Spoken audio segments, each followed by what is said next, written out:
अस्सलाम वालेकुम। मैं सैयद सरवर चिश्ती अजमेर शरीफ से। आज 5 स्टेट के इलेक्शन रिजल्ट्स आए। बिलखुसूस वेस्ट बंगाल के मुतालिक मैं बात करना चाहूँगा। 2-4 चीज़ें साबित हुई। एज एन इंडियन भी और एज एन इंडियन मुस्लिम्स भी मैं बात करना चाहूँगा, बहुत मुख्तसर अंदाज में। पहले तो ये कि we are a wonderfully diverse and heterogeneous nation, and this election has given a rise to federalism in India. और दूसरी चीज जो सब में बड़ी हुई वो ये हुई है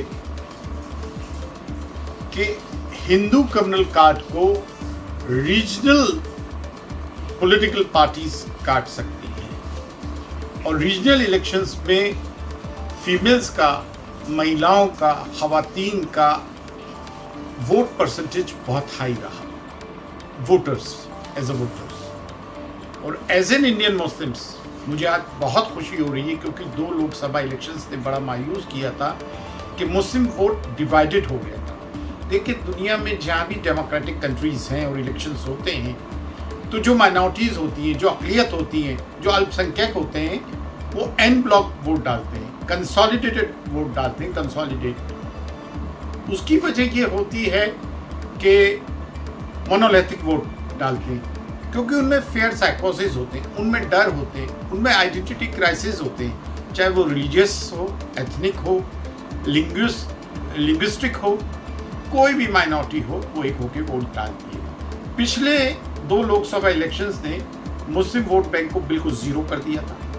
उसकी 2 वजहें थी। एक वजह ये थी कि मुस्लिम्स ने अपना वोट बैंक खुद अपने हाथों से डिवाइड किया, 3-3, 4-4 सियासी जमातों की तरफ से खड़े होकर पैसे लेकर, और छोटे छोटे मफाद में। और जो सेकुलर पार्टीज वो इलेक्शन लड़ रही थी, कांग्रेस हो, समाजवादी पार्टी हो, बहुजन समाज पार्टी हो, उनकी लीडरशिप बहुत वीक थी, उनके सेकुलर क्रेडेंशियल्स भी बहुत वीक थे। उनके समझ में नहीं आ रहे थे कि हम हिंदू की फोर्स को कैसे न्यूट्रलाइज कर रहे हैं। लेकिन बंगाल में दूसरा मामला रहा। एक तो बहुत बड़ी साइजेबल मुस्लिम पॉपुलेशन थी, 30%, 28 to 30%, और दूसरी चीज़ ये थी कि सामने जो बीजेपी के इलेक्शन लड़ रही थी वो एक आयरन लेडी है, the iron lady of India, जिनको आज की तारीख में, आज से उनको आयरन लेडी ऑफ इंडिया कहना चाहिए। और उनके क्रेडेंशियल्स बहुत क्लियर थे। उनका गोत्र शांडिलिया था, ब्राह्मण था। अपने धर्म पे रहते हुए उन्होंने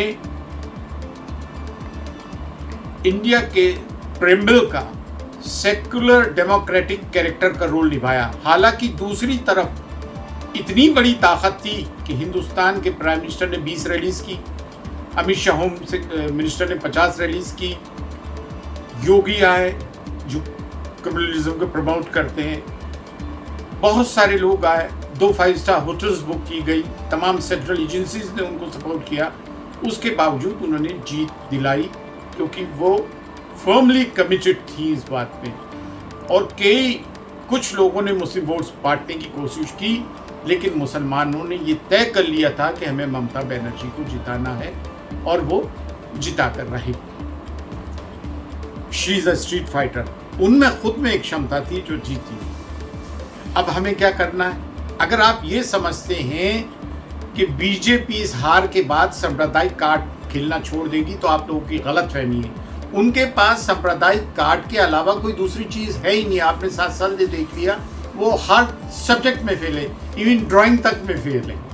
वो एक बच्चा होता है ना, कमज़ोर से कमज़ोर बच्चा, वो ड्राइंग में तो पास हो जाता है, लेकिन ये ड्राइंग में भी फेल गए।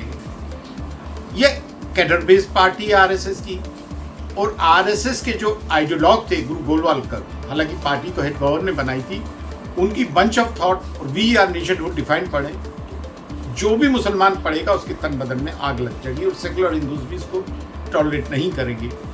रीजनल पार्टीज ही इनकी हिंदुत्व फोर्सेस को काट सकती है, और मुसलमानों को एक बहुत अच्छा मौका मिला है अपना लो प्रोफाइल मेंटेन करते हुए। अब बंगाल के इलेक्शन से मुसलमानों को एक सबक लेना चाहिए कि अपने वोट बैंक को किसी तरह डिवाइड ना करें, और ये भी जाहिर होने ना दें कि हम एक जगह जमा होकर एक जगह जमा होकर वोट दे रहे हैं, वो तो खैर पता चल ही जाता है।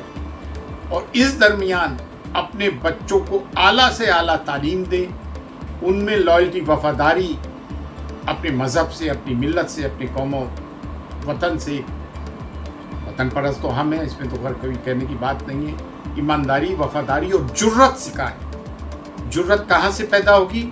जब हम उनको इस्लामिक तारीख पढ़ाएंगे, बद्र हुनैन पढ़ाएंगे और बिलखुसूस करबला पढ़ाएंगे। और हम मशाइख की और उलमा की भी अकाउंटेबिलिटी होना चाहिए कि जब मुसलमानों पे कोई नाजुक वक्त आए, जैसे CA NRC जैसा मामला आया और दीगर मामला आए, तो वो बांगे दोहल बोले। और अगर कोई मजहबी पेशवाओं रहनुमाओं में से अगर इस फेसिस्ट फोर्सेस की गोद में बैठता है तो उसका सोशल बॉयकॉट भी करे। देखा ये गया है कि हम बहुत बदअखलाक हो गए, सिविक सेंस है नहीं, हमारे मोहल्लों में इतनी गंदगी कचरा रहता है। अभी कोरोना चल रहा है, ना मास्क पहनते हैं, ना सोशल डिस्टेंसिंग करते हैं। इस जहालत से भी हमें बाहर आना है, बहुत ज़रूरी है। और जो पढ़े लिखे मुसलमान, जो मुसलमान इलाकों से दूर रहते हैं, उनको भी मुसलमानों की नफ्स को टटोलना पड़ेगा और उनके साथ शाना बशाना चलते हुए कौम और मिल्लत को आगे लेके जाना पड़ेगा। आज बहुत खुशी का दिन है। ये होश व हवास तो भूल चुकी है बीजेपी। अगर ये इलेक्शन वेस्ट बंगाल का जीती तो जो करती और जो इनके हौसले बुलंद होते वो देखने की बात थी।